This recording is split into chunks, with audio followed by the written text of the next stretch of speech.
What's up, everybody? Welcome to this week's episode of the Dense Pixels podcast. I'm your host, Brad, joined by my co-hosts, Micah. Hey. And Terrence. What's up? We're going to talk a lot about Dauntless because this game came in a little bit out of nowhere and it smacked me and Terrence both upside the head a lot this week. I thought I'd played a lot, and then I found out what Slayer level Terrence was at. And as usual, I have not played as much as Terrence. I'm just good. I don't know. So before we get there, I would like to rant about a little game called Destiny 2.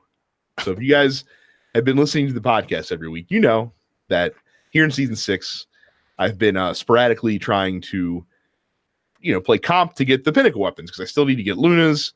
I'm actually interested in the Recluse. In comp, in order to do this, there's a whole bunch of other shit you gotta do, but at the last step of the quest for each of these weapons is to reach Fabled rank in comp. Now, Fabled rank is the 4th tier of rankings out of 6 that you can get to, and you need 2,100 rank points to do it. Now, of course, the problem in comp is when you win, your rank points go up. When you lose, they go down. So the worse you play, the more struggle you're going to have fighting uphill. So I've been at like 1,800 rank points for a while, and I pretty much haven't played Destiny for about a month. But a friend of mine who has been trying to help me get there and has really been encouraging me to do it is like, come on, let's do it this weekend. Let's try to knock it out. I was like, okay.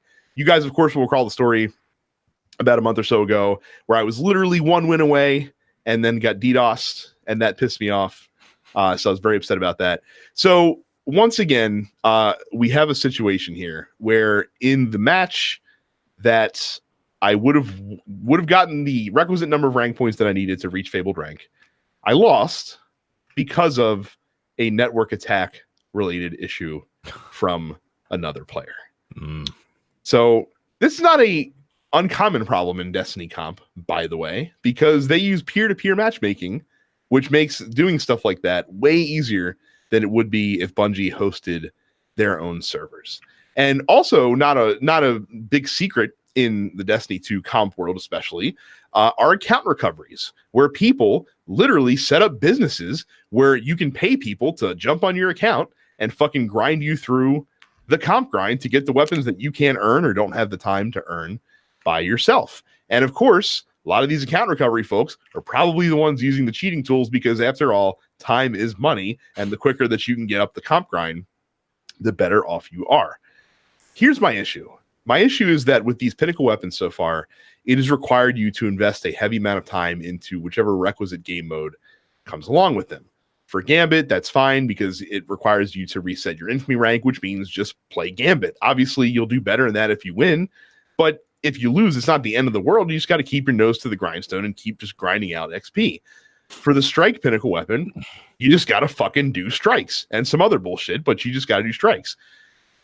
When your comp experience sucks, to put it fucking lightly, because nobody wants to do comp. Comp isn't fun in Destiny 2. People only do it to get the rewards. Like, once you get all the rewards you want, whether that's going all the way up to Legend for a Not Forgotten, or whether that's just getting enough to get your seasonal pinnacle weapon, you don't play comp anymore unless you're trying to help a friend get their stuff as well. And so you have this weapon, which is it's supposed to be a skill-driven weapon, right? Like, not everyone's supposed to have this. Only, decent PvP players are supposed to be able to get this gun.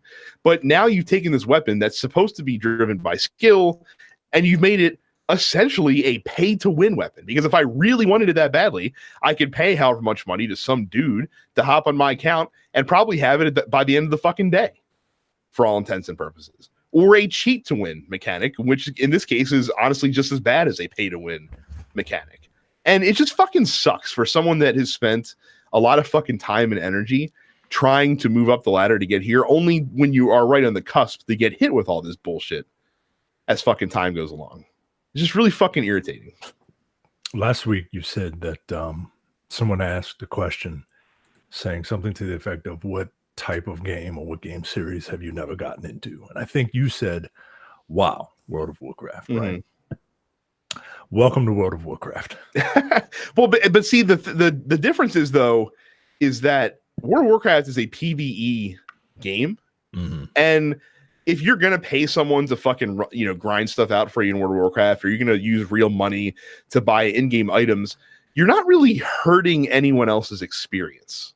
Yeah, you're right. You're right. If you got the money to throw around and you really want to just see a bigger number, yeah, you can pay someone. Yeah. And but, wow, that sucks. And the stupid thing is, there's such an easy solution to this problem, and that is you can make it so that instead of being required to play comp, and not only play comp, but win like 45 matches in comp, essentially at a minimum. Like if your win rate is 50%, you need to win 45 matches or something like that in order to reach Fabled rank. So in order, you could make it so you don't require to play comp. You can make it easier if you play comp. Like you could reward more progress by doing certain tasks in comp over quick play. Guess what? They already fucking do that with some of their pinnacle weapons that they have in the game. But you can make it so that last step is either, hey, reach Fabled rank in comp, or reset your Valor rank twice, which is the quick play rank that you have basically in a single season. And that way you keep it so that the fucking sweaties who are going to be fucking playing comp the first week can go in, and in 8 hours they can get the Fabled rank and have their weapon in week 1 and do that thing. But you also make it so that people like me who don't feel like dealing with the fucking bullshit of your crap ass competitive system, they're able to get it too for just putting the fucking time in. That's all I'm saying. And people are gonna be like, oh, well, if you can't fucking earn it, you don't deserve it then. I have earned it. I've been cheated out of it. There's a big fucking difference between the two. God damn it, that sucks, man. It's really fucking annoying to have it happen twice. Like it's okay, that's an anomaly. What the fuck, people are assholes. What are you gonna do? But to have that shit happen fucking 2 times, and then not only that, not only do you not get it, and not only do you lose points when you lose, but you lose an extra 100 rank points for the disconnect penalty as well. Yo, god damn, yo. That'd be like, so like I said, if Bungie's gonna insist on using peer-to-peer matchmaking, which they say for Destiny is the best matchmaking system, and look, they might be right, then stop putting high-level rewards behind competitive, because because you're making a worse environment for your players. There's a reason that Trials went away and is never coming back again, because that's how shitty the competitive experience is right now inside Destiny 2. There's a reason that Destiny 2 is like, why didn't Destiny 2 ever become an esport? Because their comp experience fucking sucks and nobody enjoys doing it. They just do it to get the rewards. And until you fix that, that's all people are ever going to do it for. And you're still going to have to deal with account recoveries, and you're still going to have to deal with people cheating, and people like me aren't going to want to fucking play your game because it's a big waste of time. So that's the end of that rant. I love Mad Brad. I was so fucking angry yesterday. And look, my buddy and Micah, Nixon, like my buddy was trying to fucking encourage me back on after I was on fucking tilt like that. But at this point, like, I don't even fucking want it. I don't even fucking want it. Like if I can't get it like regularly through natural means, and Nixon even offered to hop on my account. And I thought about letting him do that, and he probably could do it because he has a little more time to do that than I do. But at the same time, I don't want to be part of the problem. Like, I don't want to be one of those guys that's getting account recovered to get these weapons as well. So fuck that.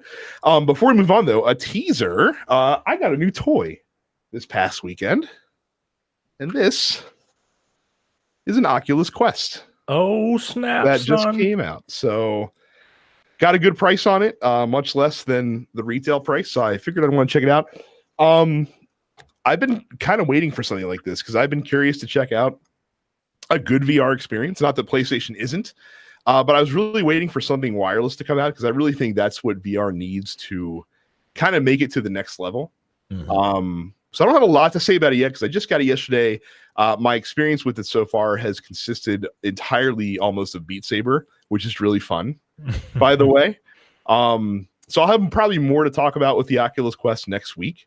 So far it's been good. I did an unboxing video, haven't reviewed that yet. So if it looks cool, I'll post it on the Nens Pixels YouTube channel for you guys so you can see what comes in it. But yeah, so more on the Oculus Quest next week. I'm super interested to hear your thoughts on this thing because, I haven't quite bought into the whole VR thing, and everyone says once you do it, you'll love it. And so I'm curious I'm curious to find out what type of. I'm curious to hear about your experience and see what VR games are like with VR in mind, as opposed to something that feels like it was retrofitted for VR, like those Resident Evil games. Yeah, I'm super interested to see what you have to say about this thing. Well, and one thing I can tell you up front is that, so I've played PlayStation VR before, like I've used it a few times, a handful of times. The resolution on the Quest is better than the PlayStation VR. So the screen door effect, which really bothered me a lot with PlayStation, is not nearly as prevalent with the Quest. Now, the Quest isn't as good as the new Oculus Rift, but it also doesn't require me to have a high-end PC to run fucking software on either. So well, there you go. I'll take the slight hit in fidelity to get the convenience of wireless play. There you go. So new releases this week. There is a bunch. Before you begin, yes. Terrence. Yes. I'm very curious to hear what you have to say about Neo 2. I played for 5 minutes. Oh. I mean, because I don't have time for those games anymore. You can create a character, and I was like, no. Sekiro broke you that bad that you're just like, I'm done playing these games. I don't care anymore. Yo. They just bother me at this point. I'm like, oh, like shout out to Amir anyway for giving me the beta code or the alpha code. Yeah, I mean, you can create a character now. That's dope. And then I played it. I'm like, I remember this. And then like, I remember why I didn't beat the first one. I never finished the first one. So yeah, I don't have the patience anymore. I'm too old. They're just whatever. Yeah. Well, I'm sorry I brought it up. I see. There's a reason why it was not on our docket. It's more. There are some new mechanics to it. Like you have like supers almost kind of like, which look cool, but I didn't get far enough to use them. I just was like, I'm going back to Dauntless. So, like I said, more on that later, because that Dauntless is the topic of the week for us this week. So, new releases. There is a bevy of PlayStation VR games coming out. Not VR related, but the biggest release of the week is probably PixArk, which I know is coming out for the Switch, and I think is also coming out on the PS4 and Xbox One this week as well. If you've ever thought to yourself, man, I really like Ark Survival Evolved, but you know what's missing? Minecraft. You should check out PixArk that's coming out this week. 3 major PlayStation VR games coming out: Blood and Truth, Five Nights at Freddy's VR, and Trover Saves the Universe, all coming out for PS4 this week. They are really milking this Five Nights at Freddy's thing, huh? Oh, they are. I mean, Five Nights at Freddy's in VR is probably a game that would benefit. It's probably the best way to play that game, so that all the people fake, oh my god, like hopefully when they do that, they'll trip over their own feet and fall and break their neck because they're not fun. Cricket 19 comes out for the PS4. DayZ also available on the PS4 this week. On the Switch, you are getting Little Friends, Cats and Dogs, which basically looks like fucking Nintendogs essentially. Brothers: A Tale of Two Sons comes out on the Nintendo Switch this week as well. Highly acclaimed game from a few years back. And then I don't know who this is. Carrie can weigh in the group when she hears this. Cadence of Hyrule: Crypt of the Necrodancer, featuring The Legend of Zelda. My God, comes out to the Nintendo Switch this week. I don't know. Sure. I don't know what Crypt of the because I think Crypt of the Necrodancer is the main game, and it's like a Zelda either expansion or variant or spinoff or something of that nature. Again, for me to speak on it would be me being completely ignorant. You guys are frantically trying to Google it to see if you can figure out what it is in like 5 seconds, but. Yeah, I still don't know what this is. The plot: Cadence of Hyrule follows Cadence, who arrives in Hyrule, the setting of multiple Legend of Zelda video games. So that's all that Wikipedia has to say about the plot. So I have no idea. It's a rhythm roguelike video game that combines the Crypt of the Necrodancer and the Legend of Zelda series. Now, what is Crypt of the Necrodancer? We'll find out later on. It's a roguelike. All right. It's a Zelda roguelike. Does it have an 8-bit aesthetic? Yes, it does. That's 16-bit aesthetic. Yeah, it looks more like it looks like a Super Nintendo game. Yeah. Okay, so Mike is not going to play this game ever. Oh, I'm not going to play it. No, I wasn't going to play it to begin with. No. So moving on to the quick news for this week, there was a video taken at an investor meeting in Japan during Sony. It's during their investor relations day, where a short technical demo was shown off of the next generation PlayStation, which we're presuming is going to be the PS5. Basically, comparing performance between the two. It's a minute-long video. It's kind of hard to hear the audio, but basically they're running Spider-Man on both hardwares, and whereas the PS4 Pro version has like 8 seconds of loading time to load into this cutscene, the next generation PlayStation does it in like half a second, quite literally. And then there's a scene where the PS4 version, they're flying through the city very quickly, and it keeps having to stop at certain points to load briefly, or buffer, really, in the case of that video. And then the new generation hardware just fucking flies, straight ahead without any stopping. This is kind of what I would expect from a next generation PlayStation. Like, people were like, "Whoa, it's so fast and impressive." I'm like, this is kind of like a bare, like the expectation if you are putting out like a new generation console and calling it like a next generation console. Yeah, the next generation console should be able to play the current generation's video games at a much better rate. Like, that's nothing to be impressed about, folks. Yeah, I saw this. I don't know what the fuck I'm looking at. I just see just a faster load time. So far, I mean, again, we're still a ways away from getting more concrete information, and them showing off the PS5 probably won't be till next spring. Honestly, I don't know if I'm ready. You will be by the time it comes out. You will. I guess. I'm just sad I won't be able to buy it as soon as it comes out. Yeah, you say that now, but once you know it's coming and once you know what the price is, then you can start saving and budgeting and maybe not buying shitty PS4 games at full $60 on the PlayStation Store. That's a tall ask, Brad.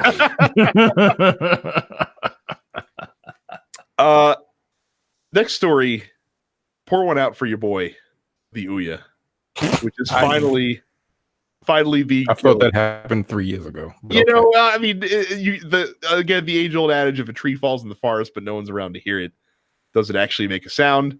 Don't know. But Razer bought the startup company Ouya back in 2015, and they discontinued the device. They eventually merged the content into the Razer's Forge microconsole ecosystem, and Ouya hung around as a brand name and publisher for Android games. Razer doesn't even have the Forge TV, which was a gaming platform hardware that they used to sell, and now they are officially end-of-lifing Ouya and taking these servers offline for the Ouya store. This means that until June 25th, 2019, you'll still be able to play and discover games through the online service. Downloaded games may still function after that date if they don't require an online check-in.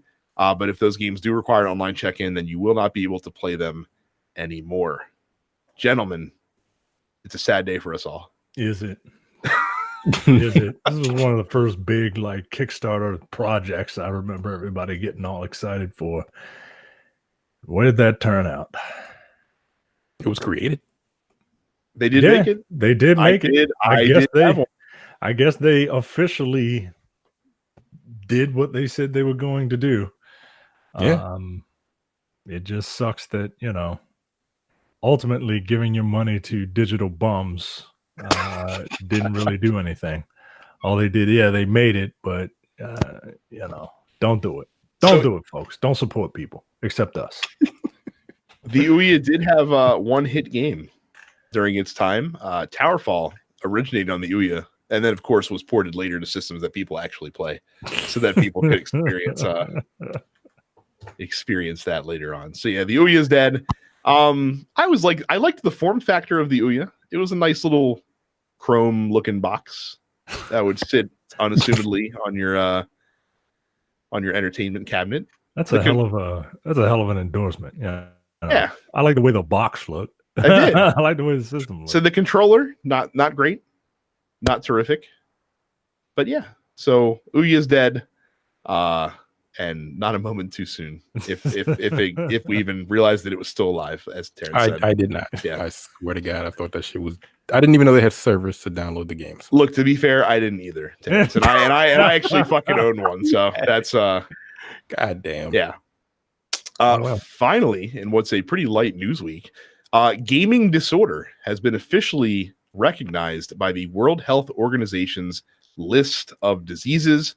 To some controversy, because there are some mental health experts that actually did not want this to be classified, because now poor physicians and psychologists will diagnose it willy-nilly because now it's in the book, if that makes sense. Like all those kids playing Fortnite, or adults playing Fortnite or whatever. Look, this kind of falls under the like gambling, addiction type thing. Same thing. All right. I don't see a different. Well, I think the way that the industry has the direction it's going, it's not gaming addiction. It is the loot box, like gambling part of it, right? I honestly think that's probably why they made it an addiction at this point, because like games been out for 60 years. Right. And people have been didn't we have a story, or there was a story a couple of weeks, like a month ago, about some dude we did it on Apocalypse, right? Some dude died in a fucking he died. He was there for like 2 days. Yeah, he was there for 40 hours. And that's not necessarily gambling, that's just him playing a game for 40 hours straight, and then sitting in his chair and dying in it. It's Terrence, it's funny you mentioned two things that responsibilities, Terrence, you've actually mentioned two things that are in this article. So apparently the gaming disorder language uses literally the same language word for word as the gambling disorder language in the World Health Organization list of diseases, just substituting the word gaming for gambling. That's weird. And then also apparently the reason people think that this was put on the list is because they were pressured by Asian states like China and South Korea, because they are the ones that deal with it the most. Because I wouldn't be surprised that story that was on their Apocalypse probably originated in South Korea, if I had to guess. China. It was China. Well, there you go. Yeah. So. Yeah, so I can. I didn't read the article. I'm smart, but no, like that's. I could see like with the whole loot box thing now. People are like, "Oh, this is gambling," blah blah blah, whatever. And then like you read stories over in the Asian continent of people sitting in their chairs and dying, or like kids just playing video games for like 5 days straight and all this crazy shit. It's the World Health Organization, so it's not like located here in the States. So I get it, but I don't like the precedent it's probably going to set,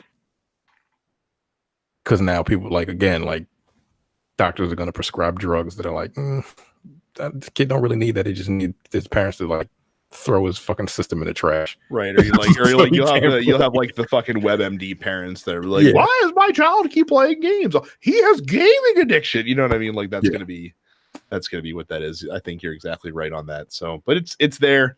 And they had been, I don't know, teasing is probably not the right word, but there's speculation that this was going to happen for quite some time. So now it has happened. Before we move on to the topic of the week, make sure you go to youtube.com/densepixels, click the subscribe button, ring the bell icon. You'll never miss an episode of this podcast that gets posted on YouTube. Other content there as well. I'm probably going to start streaming some Dauntless now that I don't play like a fucking idiot that doesn't know what he's doing in that game. So we should play. We should play. We should absolutely play. Maybe we might even start a Dense Pixels guild in Dauntless. We'll see. I tried, and I don't know how to fucking do it. All right. Well, I'll take care of that. No clue. That's what I always do. I know. Well, and like I said, I'm getting ahead of myself, but I know I must be getting good at that game because I'm starting to get pissed off at other people now when I'm playing. So that's usually the good sign that you're good and everyone else is crap. Right. Don't forget to subscribe to this show and all the other TNP Studios shows on any podcast app that you use. It's the Nerdpocalypse is the other shows, Black and Black Cinema, and Coming Distractions as well. Jay did just post a new Coming Distractions video of Brightburn, the new superhero movie, but not really superhero movie, produced by James Gunn that came out recently. And if you're not a premium member with TNP Studios, you can change that today by going to densepixels.com/premium and signing up for just $5 a month or $50 for the entire year.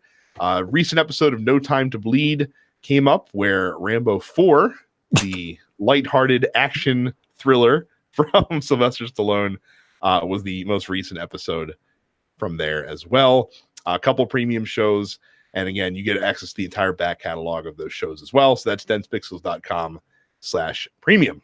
We are on our airing of grievances game now. We're back into it. Awesome. And the last one we did was, for those of you that don't know, this airing of grievances is myself and Jay as we go through episodes of Seinfeld and relate them to our lives in some way. The last episode we did was called The Understudy, I think, with it was the one with Bette Midler. The Bette Midler episode, yes. Yes. And it is the first episode with Jay Peterman. A wonderful tertiary character in that series. We didn't know that Jay Peterman is based off of a real person and his catalog is a real thing. And if is he based off of Ralph Lauren? No, he's based off of a man named Jay Peterman. And there is a real Jay Peterman catalog. And if you go into the Jay Peterman catalog, you can read the nonsensical stories that each and every piece of clothing has online. So, yeah, do yourself a favor. Listen to that episode and then look that stuff up because it's hilarious. I got to tell you, of all the ancillary characters on Seinfeld, Jay Peterman just nudges out Larry David Steinbrenner for me as far as my favorite recurring ancillary characters on Seinfeld. So that's pretty good that they base that off of a real fucking person. Yeah.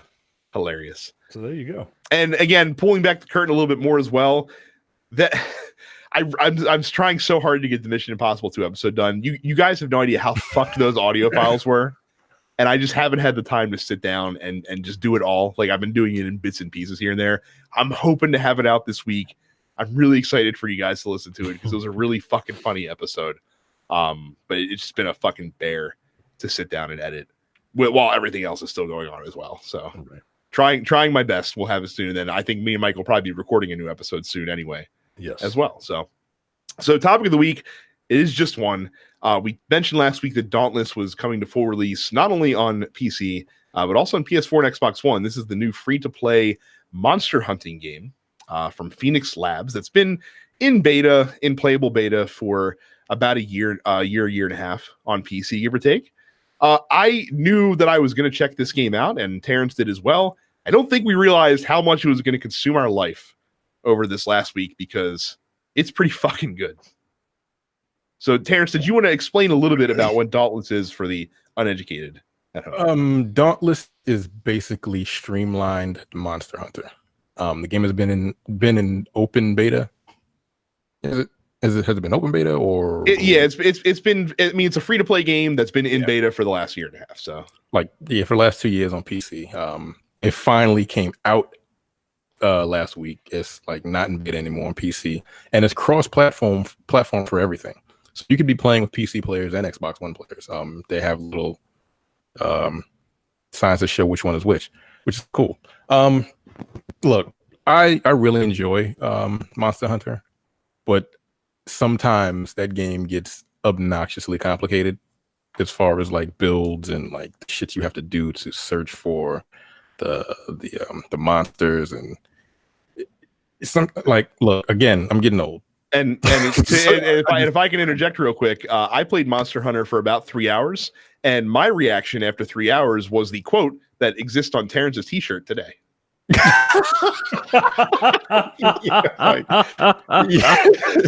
I get it. Look, like I put I don't know, like 200 hours into that game. It's good. Dauntless is a really streamlined version of this. It's like you have your hub world, and then you just go on hunts and patrols. My biggest issue with the game is that they like the hunts and patrols are just kind of like barren, except for the actual behemoth, which they call them in this game, that you have to face. Like there's nothing else in the world. And I think maybe later on there may be other things, that maybe multiple behemoths in the levels, but I don't know yet. This is fun. Like it's almost like a Fortniteization, if you will, of Monster Hunter, because they have like a similar look to it. Like again, you just go out on the hunts and you have to kill the behemoths to collect gear and parts, things like that, so you can create more gear. And then it's just that it's the exact same grind. It's not very different. There's 6 weapons.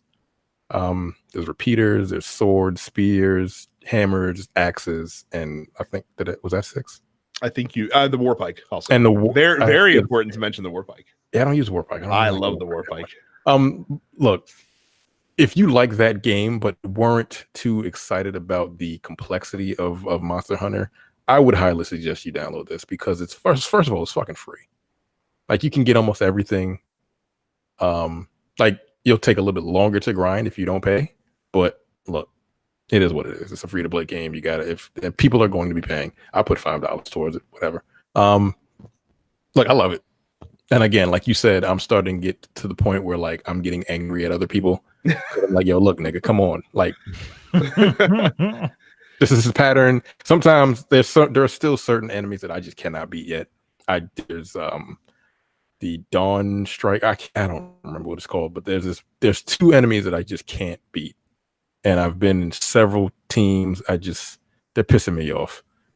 So but I'm getting better. For me, as someone who again I dipped my toe into the Monster Hunter World pool and immediately pulled my foot out because I knew it was not going to be a game for me. This was a lot more welcoming and a lot more accessible. I think they do a really good job of easing you in, especially if you've never played a game in this genre before, and really encouraging you to try lots of different stuff. Like if I recall, and Terrence, you can correct me if I'm wrong, Monster Hunter was like, hey, pick your weapon and then get really good with this weapon before you try doing other stuff. Yeah, that's why they have the practice arena. Yeah, because every weapon, it's just like this game. Every weapon has combos and shit like that, and each one has certain things that it does best.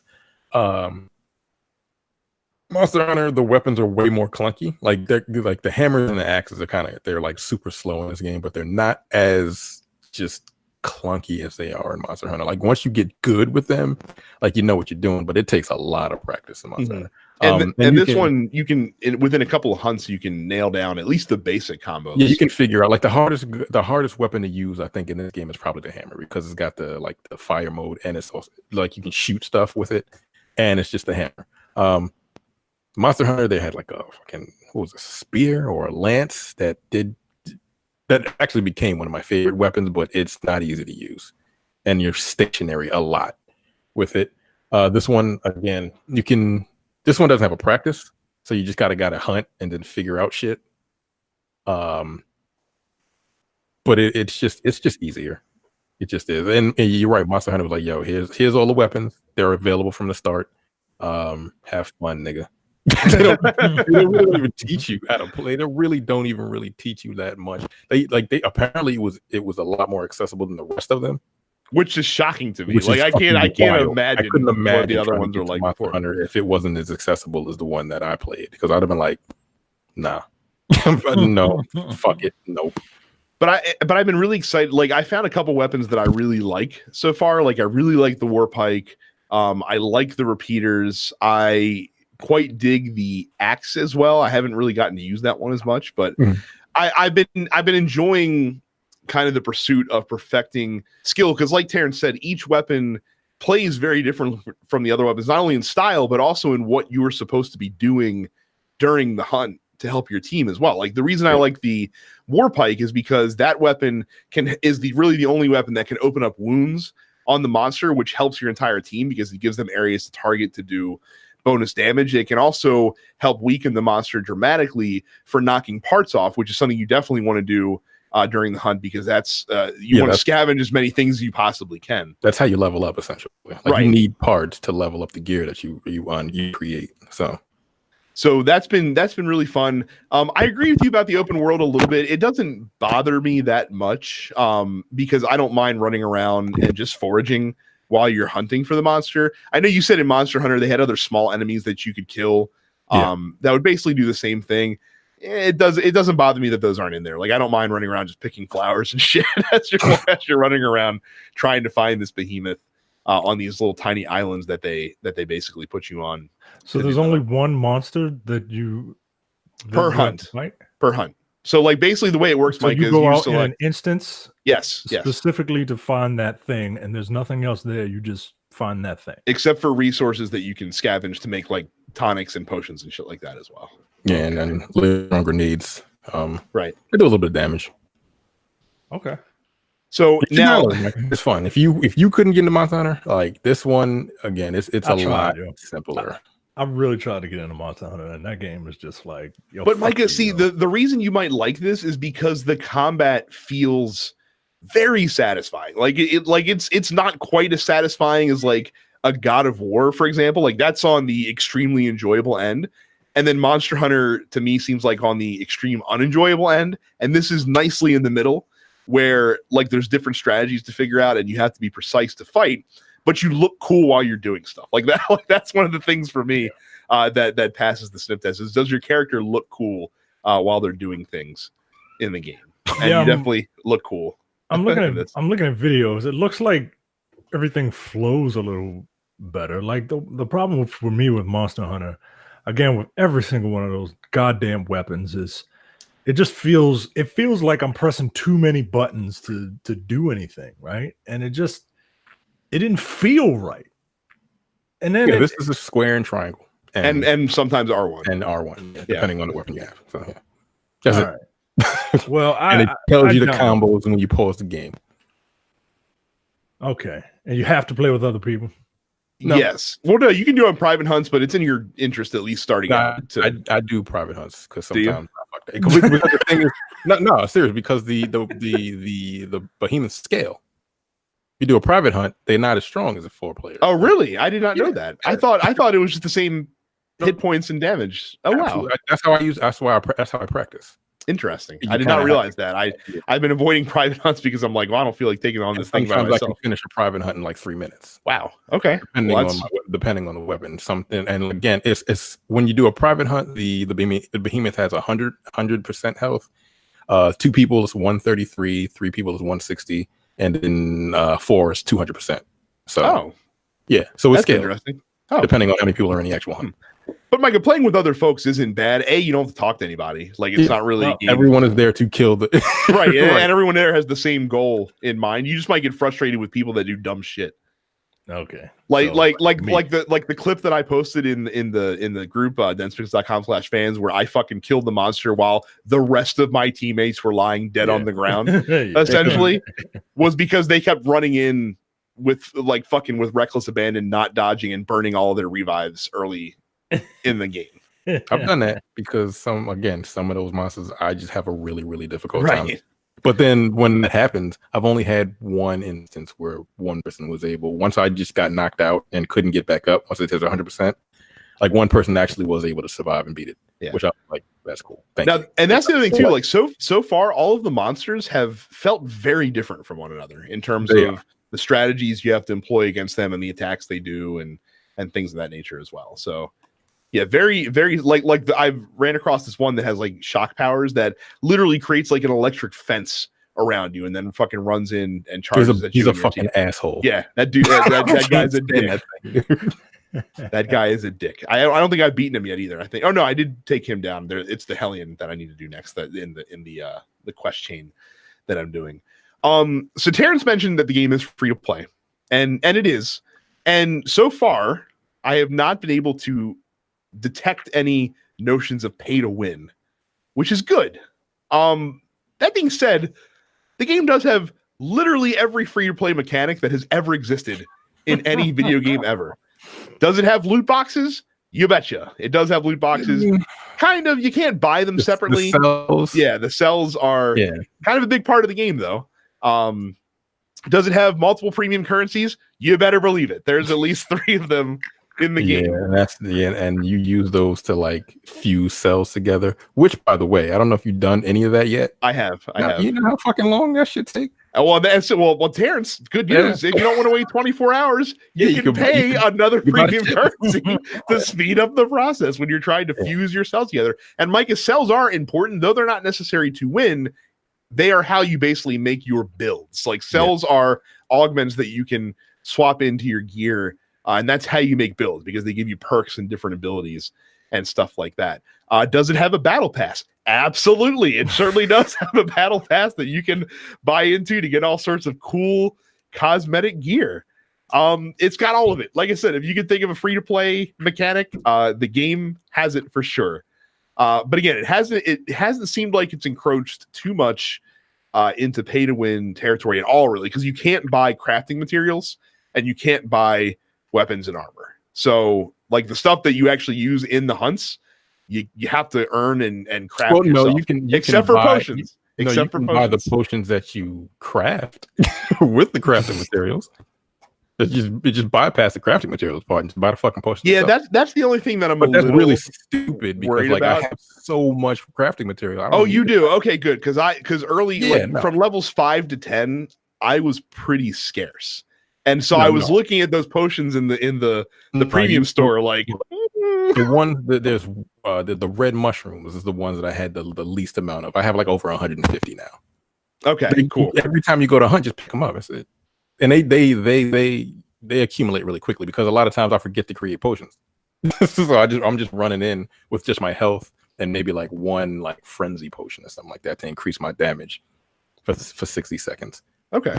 So that's helpful. There's no reason to ever purchase any potions. That's just a waste of fucking money.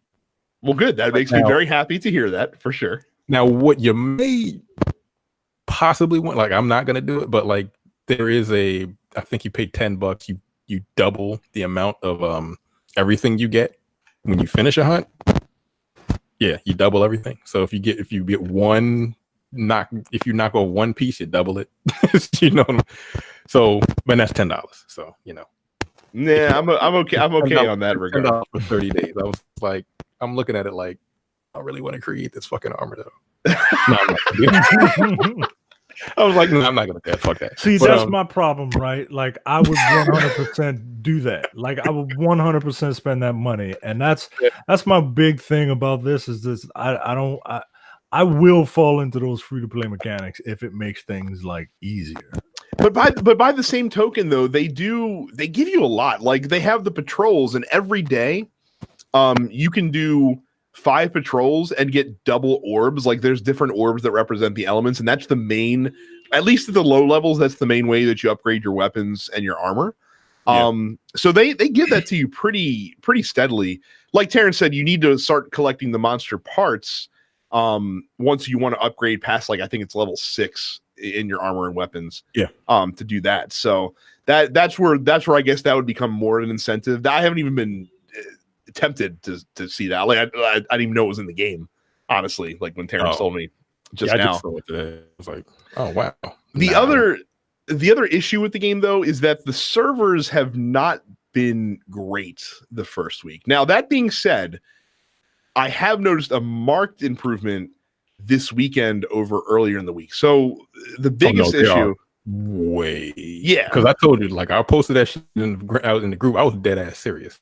I'm like, yo, these don't get better by fucking Sunday night, I'm deleting it. And you know I would, because I'm very fickle like that. So it, like the beginning of the week, it was taking me. So like the way it works is when you're in the social hub, you initiate your hunt. You say, I want to go hunt this monster. I want to go on this patrol. And then it searches for a server for you.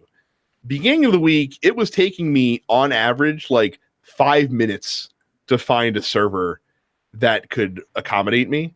Now, over the past couple days that I've been playing, it's only taken like 30 seconds. So that's been a lot better. There's also a bug apparently that you can't cancel matchmaking once you start it. That's going to get fixed, but if you accidentally start a hunt that you didn't mean to, then you're going on that hunt unless you go back to the main menu. No, once it finds it, you can cancel it. Oh, does it? Okay, that's good to know. All right. And then I'll go on a patrol, but I want to do a solo patrol, but I accidentally pressed X too quickly, so then I gotta wait for it to find 2 people, and I'm like, sorry, bro, I just want to do this myself. And then the only other thing is, there's still the occasional server queue when you go to log into the game for the first time. It's down to taking at worst like 5 to 10 minutes now that you have to wait to get in, if you encounter one at all. But those are still there as well. Again, they're getting better. I guess they were a little overwhelmed. I think they had 4 million new users come in within the first couple days. Yeah, that's kind of like I feel like they didn't realize like how popular the game was going to be. Well, they announced it, and people were like, "Yo, this looks really fun." I don't know if they realized how big the console base is. Because let's keep it real. Like people play PC. The PC base is not as big as the console base. It's just not. I mean, it might surprise you for a game like this, especially. But it's PC, Xbox One, and PS4. Well, no, I think they definitely underestimated. How many people were going to come. And it's crossplay. Like, come on, you didn't know. You didn't know. Come on, like I'm like y'all just and you're with Epic now. You knew better. Come on, like I mean, but they're getting better, so it's cool. But like, they should have had like double the servers at least than they had, because that was kind of weird. It was a really bad launch for the first couple of days. I know it's good. Kicked out occasionally. Oh, I see. I haven't really gotten kicked out. It happened once. To me. Out of a hunt that I was on for like 15 minutes. That should piss me off. It would have pissed me off too. Honestly, that would have pissed me off a lot. It's really good. Like I know it's good because I'm thinking about playing it when I'm not playing it. So that's always a good sign. And that's the thing about Monster Hunter. Like if you were able to get into it and get past the complexity of it, it's the same exact thing. Like that, it's the exact same grind, but it's just so much easier.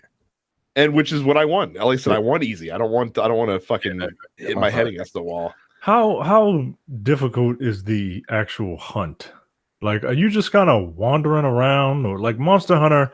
You had to like track the thing. No, you don't. No, you literally just have to run around, and then once one of your teammates finds it, they usually throw up a flare that you can see anywhere on the island, and then you just run towards it. Basically, that shit makes me mad. That's the other thing that pisses me off. Like I'm running around, I can't find it, and then I see my fucking teammates' health going down. I'm like, nigga, y'all fighting it, but you didn't throw a flare out. Thank you. So I don't know where it's at. I have no clue where the damn thing is. I'm like, thanks. And Micah, don't worry, you can get new flares so that when you pop your flare in the air, all your teammates can see a cool image when it pops up there. I got the ninja flare. I get ninja in a pose. It's cool.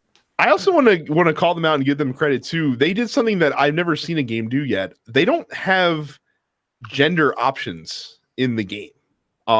You pick your face, and they definitely have faces that look more masculine and faces that look more feminine.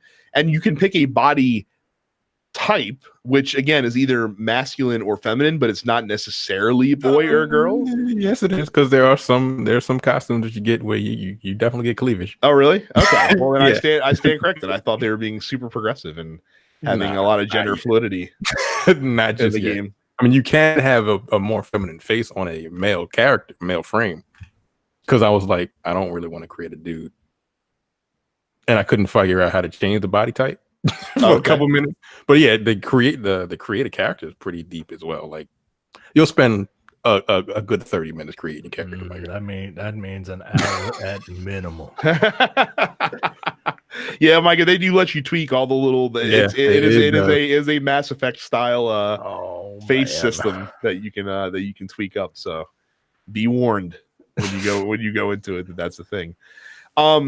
So I'm looking at Borderlands 3 as kind of the next big game that's going to occupy a shitload of my time.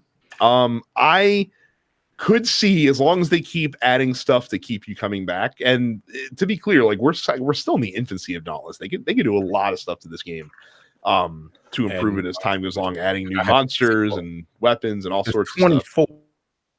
Yeah. And I've only fought like 10. Right. And we haven't even made it to the end game yet. Like there's like elite weapons that you can get. There's all sorts of stuff. Yeah, there are heroic hunts. There are like rare weapons. It's a lot. It's a lot. So I could definitely see this carrying me until September with some other stuff thrown in here and there. I'm actually really interested to play Ultimate Alliance now for some reason after watching some gameplay on it. But like I feel like this might be one of the games that I'm sticking with a lot because I'm really having fun.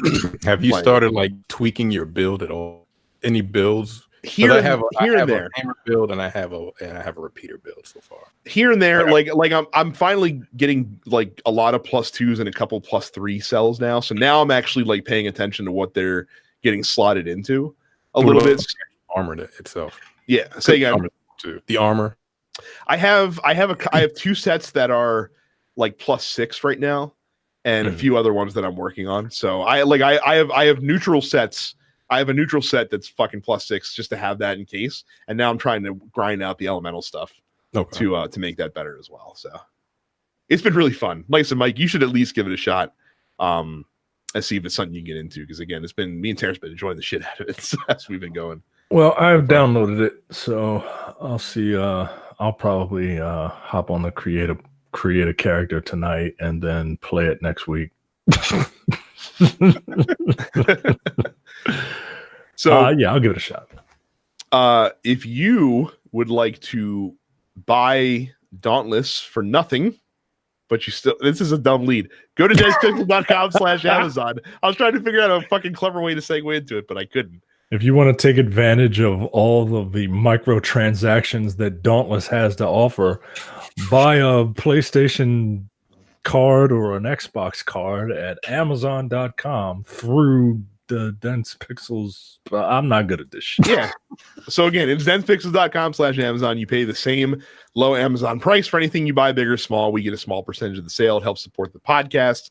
Use it whenever you buy anything on Amazon. So we turn to you at facebook.com. Sorry, denspixels. God, I'm all over the fucking place today. Got Micah-itis. denspixels.com/fans to ask you questions that you would like us to answer on the podcast that are gaming related. We'll start with Malcolm, who says, can lack of communication from a company kill interest in a game to the point where it is considered dead? He also asks us our thoughts on Double or Nothing. I will save the second part of the question for a second. I feel like Malcolm is slightly alluding to Anthem, but there are other games that have suffered this as well. So, guys, do you think lack of communication from a company can kill interest in a game? Yes. Because there are certain games that are probably coming out later on this year that I don't even fucking remember. Yeah, but because it's all a part of marketing. Like, that's literally marketing 101, right? Like, if you don't talk about your game, or like if you go through like long stretches of time without, an update, people will start to not care anymore. Unless it's something like, unless it's some sort of legacy franchise like Final Fantasy, you know what I mean? Like, and then the mere mention of, a 3 minutes of a trailer will lead people to make 30-minute videos dissecting it. You know what I mean? Like, but that's something that franchise has kind of earned. In regard to like Anthem, I 100% forgot that I have Anthem on. I totally forgot about it, and I feel cheated because I bought into it. It's my own goddamn fault, but yeah, I bought into it. And don't forget about it too. I'm telling you. I mean, look, it's a tough market. Anthem specifically, it's a tough market for right now because there's so many good fucking games coming out that, again, Dauntless doesn't cost a dime. Looter shooter is loot. Fucking Anthem failed miserably, right? And only fucking play games. Like it doesn't feel like Destiny. It doesn't have the writing that Borderlands has. It's not free like Apex Legends. Like, what does it have? and cool skills. It's got cool skill builds. Does but not it no, it does. Like if you got a cool build running, like you could feel like a fucking badass, but the problem is there ain't a lot to do in the game right now. Yeah, while they're still fixing shit. So and like I said, especially in this, it's different when the game hasn't released yet. I feel like when a game hasn't released, you just have to layer the breadcrumbs in an intelligent fashion so that people don't forget about you, because there's always new stuff being announced. Once your game is out, every game, especially games that have a heavy social component to them, have a window. And if you don't maximize that window, then it might stagger you for a long, long time after that. It's very difficult to recover if you can't maximize when all the eyes of the gaming world are on you. And Anthem had a good 2-3 weeks where everyone's eyes were on them, not for good reasons. They didn't need those eyes. Right. And Division's the same way. Like Division, I feel like theirs only lasted a week, and then it kind of went away, and it peaked up a little bit when they released the new like world tier endgame level, and then it went away, and then they waited a month before they put their raid out. And then by the time that happened, most casual players had moved on. The hardcore players were pissed because of how the raid was laid out, and I feel like they're going to be in a tough spot now. So it's tough nowadays. Terrence, I know you didn't watch it. Micah, did you watch Double or Nothing? I watched the whole thing. Are you serious? I didn't know what it was. I didn't know where to watch it. Wow. Pre-show and the main card. So I did not watch it. I followed on social media. I have thoughts, but Micah, what did you think as someone who actually watched the show? It was very entertaining. It's funny, Cody has this whole attitude killer thing going, like, oh, I gotta kill the attitude era. A lot of his match in particular felt like an attitude era match. I enjoyed the wrestling. The biggest thing I have about the matches is that they go on too long, especially the big three. There are way too many false finishes. That Kenny Omega Chris Jericho match was like 40 minutes. Jesus Christ. Was good? Like, I mean, look, it's good, but it gets to a point where it's just like, all right, I kind of want this to be over, right? Like the Young Bucks versus the Lucha Brothers. I love tag team wrestling, and it was amazing. It just went on way too long. That was like another 35-minute match. Like the matches were way too long, and there were way too many false finishes. Cody and Dustin, I forget how long their match was. They must have hit like 3 or 4 crossroads a piece or some nonsense like that. Look, that match was really good. It was really good, and it did something that that a WWE match hasn't. It got an emotional response out of me in a way that a WWE match hasn't done in a very long time. But I think part of that is just because the two of those guys, right, and who their father is, right?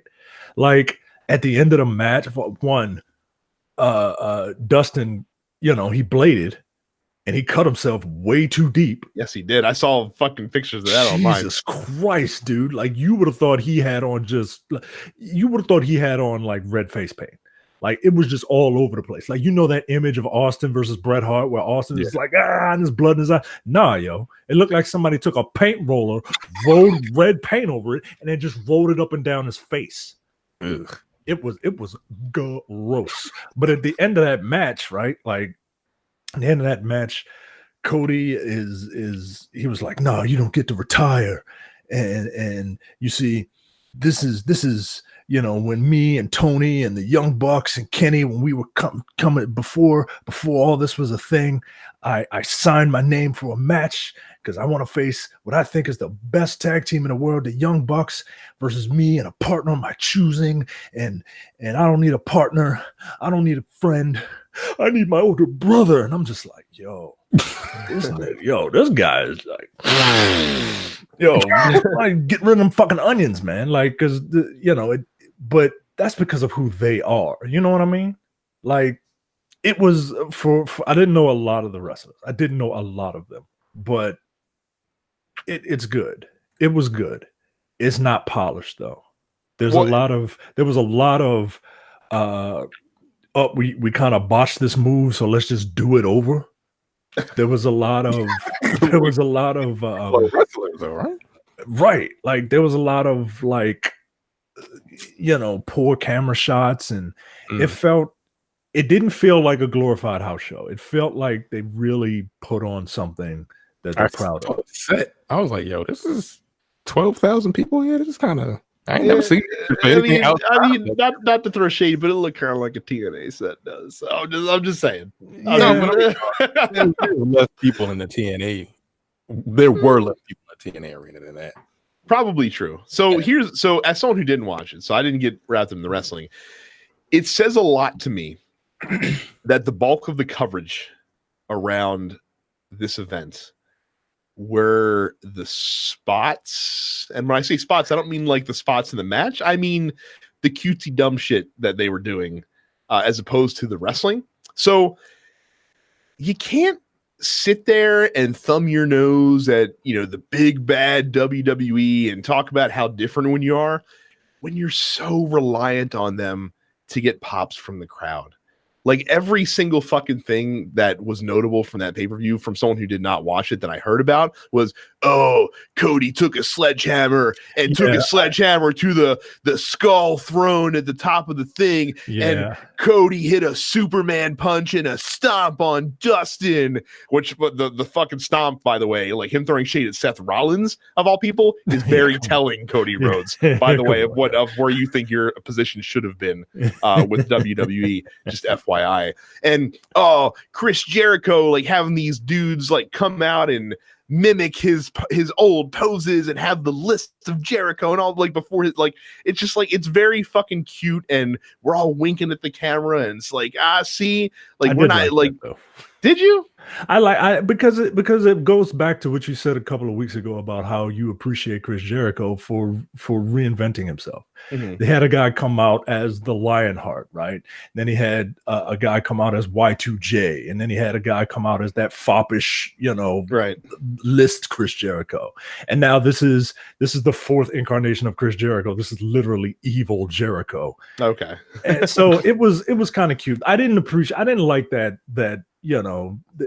First of all, Cody came out, right? He came out and he with voiceover. There's more than one royal family in professional wrestling. And then you see and then you see this cheaply made stone throne with an iron cross on the back of it. Okay, well, whose logo is an iron cross? Well, in case you weren't sure, they would make it very blatantly obvious. Yeah, and then he came down to the ring, and his wife gives him a sledgehammer, and then he walks all the way back up to the ramp to fucking hit the throne with the sledgehammer and have it break and all that. Like, all right, if you're not, you've gone on regular saying you're not trying to compete with them, you ain't got to do all that, because guess what? You don't want to draw their ire, yo. You really don't. Like, WWE ain't going nowhere. And that's the one thing that everybody says Vince McMahon needs, right? He needs somebody to light a fire under his ass to get him to start doing, cool shit again or whatever. Nah, yo, you don't want to do that, yo. You don't want to do that. And that's the thing that people are like, oh man, WWE's going to lose like a lot of their top guys. They came up from the indies. I'm like, okay, cool. Let's say like a couple dudes from Raw and SmackDown go to AEW. Oh no, we have to call up Johnny Gargano and the Undisputed Era and all this. Like, they've got the fucking reserve. Oh man, that's going to be so terrible. Right. Like, we got to call all this talent that everyone loves. We just got to bring them up. Oh, darn. So I enjoy the program. I would watch a weekly episodic series. There was a lot of there was a lot of inclusivity, a lot of there was a transgender wrestler at one point. There was an openly gay wrestler. I know that. Did you see that clip? I haven't seen the clip, but I know who he is. Yeah, but you know who he is. And at one point he had Tommy Dreamer, and he was ramming Tommy Dreamer's face into his ass. Like the fuck is going on? But it was a fun show. I would watch a weekly episodic television series of it. I wouldn't watch 3 hours of it. And I mean, are you paying $50 for the next fucking AEW event? Right. So and look, you had to pay for it. It's $50. Yeah, they're pay-per-views, man. Like they're $50. You paid for it. It was $50, man. Like they're pay-per-views. Okay. That went a little longer than I thought. That's okay though. Much like every one of the big matches, right? or the show in general. And by the way, before we move on from that, a fun fact: apparently, the percentage of wrestling, like the percentage of time spent on the pay-per-view that was wrestling, is pretty much the exact same as WWE has averaged on their pay-per-views as well for the last 4 years. So yeah, so it's go figure. Like, look, you got a template, yo. Just face facts, yo. You use the template. It's fine. But look, they're so different. They're so different. it's just not Vince McMahon. Like, come on, though. Right. And it's fine. I need everybody to just be like, to just stop with the whole, it's a war. If you really like AEW, you don't want a war. Yeah, because you really don't. But WWE is a $1 billion company. They drug Bret Hart out there. I saw that. And he looked like he was having a little bit of trouble carrying that belt. He felt like he was having trouble carrying the belt. I'm like, God damn, how heavy is it? Like, come on. I will let Johnny probably put the best quote out there because he and I were chatting back and forth a lot this weekend about this. Johnny says, we're paying for unprotected chair shots, man-on-woman violence, blade jobs, and try-hard edgy language. Right. But the whole Cody gimmick for the match was the attitude killer. Okay, bro.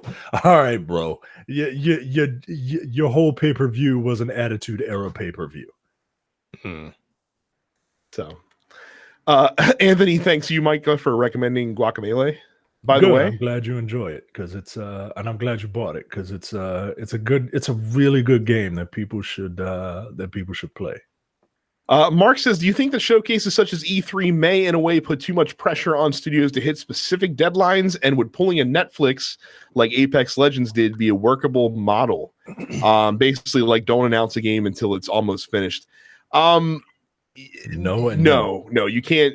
To tackle the second part of the question first, Apex was able to happen in the way that it happened specifically because of who was developing it and what their last game was. Because Titanfall 2 released to a big whelm of nothing in the industry, partly because of where EA put it out. And it's a game that created a fan base over time. And also, you have to also consider that Anthem was releasing in the same proximity, which was a huge game for EA that they were throwing a lot of marketing dollars behind. Apex is such an anomaly in the industry today. You can't have that. You just can't, because you need, like, if you're a AAA game, and also Apex is free to play, also a very important distinction that you have to note as well. If you're a AAA game that costs $59.99 that you need people invested, you need to give people time. You need to show them trailers. You need to show them demos. You need to keep the hype rolling. You need to give time for pre-orders to come in. Yeah. Because even the best word of mouth game is not going to sell incredibly well after launch. You're going to get the most copies sold in the first week the game comes out. That's just the way it works. It's like movies. I would follow the Borderlands 3 model. Like they announced it a month and a half ago, 2 months ago. It's coming out in September. That's a good window. Like, I'm tired of them saying, "Oh, this game is coming out in 2020." Like, nigga, I don't care. Like, I just don't. I really don't care if it's coming out in the next 18 months. I don't care. If you don't keep talking about it, I would have forgotten about the game. But yeah, it was like 6 months, 7-month window. Do that. Perfect. Yeah, do that from now on, please. I'm tired of you motherfuckers. Like E3, I just don't even care about E3 anymore. I don't. Like, show me a game and then let me know what's coming out within the next 8 months. And that's it. Like, and it's cool to see trailers and all other shit, but like not if it's not coming out until 2021. Sorry. And then the first part of the question, does it put too much pressures?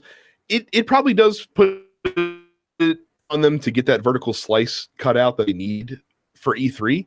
But at the same time, it's the reason that event is so important is because that is the event that all the journalists come to in one shot. And like, if you have these little reveals, your coverage doesn't get amplified as much as it does going to an E3, and you have to go where the people are. That's just kind of how it works.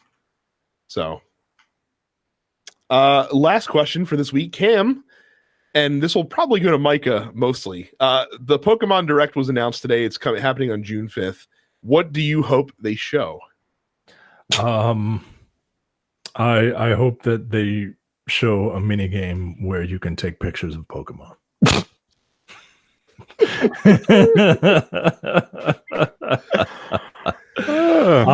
I hope they show the actual game. I hope that you can, like everything that Pokemon has, I don't know what new you could do, right? Because the first thing that I thought of was, all right, well, show me that I can customize my character. Oh wait, like other Pokemon games have done that. The Pokemon has a very specific formula that is hyper successful. If it ain't broke, don't fix it. And that's what I think. That's what I think Pokemon fans want. I think that's what Nintendo wants, and I think that's what they're going to show you. You're gonna do the same thing you always do. You're gonna wake up. You're gonna meet with your Professor Oak analog. You're gonna pick one of 3 different types. You're gonna have a rival who's gonna pick your opposite type, and I just think it's going to be. I think it's going to be the best looking Pokemon game. But I think that they have to come hard with new like online features, especially because this is the first proper console Pokemon game ever. I mean, like in the mainline series, like an online battle arena or something like that. You have to show people that, hey, stepping up from the DS and the Game Boy means something to this franchise. I don't think you can just roll out the same old fucking template. I think to an extent you have to, because you don't want to piss off the fucking fans and you want to keep them happy with what they expect. But I think there needs to be a strong level of connectivity in some way in this game. And I think that they need to kind of lay the seeds for that and show a little bit of that off at E3. And I also hope that they announce a release date as well. Yeah, I think they'll do a release date. I like your idea. I think they should. You need online battles. Like you need online battles. Like, what's the point of leveling these things up and collecting all of them? You need to have online battles, and there needs to be like a real life leaderboard. Yeah, I was about to say you also need some kind of ranked play, I think, as well. Yeah, there needs to be like a real life ranked play system where, like and then the top 4 people could be called the Elite 4. I mean, like, those people would cream their pants to be members of the Elite 4. You know what I mean? So yeah, that'll be, I'm stealing Brad's idea. That's what I think. That's what I hope they show. Online battling. So if you guys also want to ask us questions in the post office every week, make sure you join our Facebook group, densepixels.com/fans, where we ask you exclusively to contribute whenever the post office gets listed. Make sure, again, you subscribe to all of the TNP Studios shows on whatever app you use to get your podcast. Go to YouTube, youtube.com/densepixels. You can also follow Terrence on Twitch at Apparition410 and follow Carrie on Twitch at SuffitsCarrie. I would imagine that if Terrence remembers to stream, you will also see him playing Dauntless as well over these next coming weeks. So that is it for us this week. We will also in this next week's time figure out what we're doing for E3. Much like the E3 show has been pared back, I would expect the amount of coverage that we're doing is going to be a little bit pared back as well. But we'll see. We'll have to figure out what we're doing, and we'll let you guys know. So that is it. Thank you very much for watching, and we'll talk to you next time. See you. Take it easy. You're watching the Dense Pixels YouTube channel. Click the subscribe button while you're here, and make sure you check out our weekly podcast where we discuss the latest gaming news and our impressions on what games we've been playing.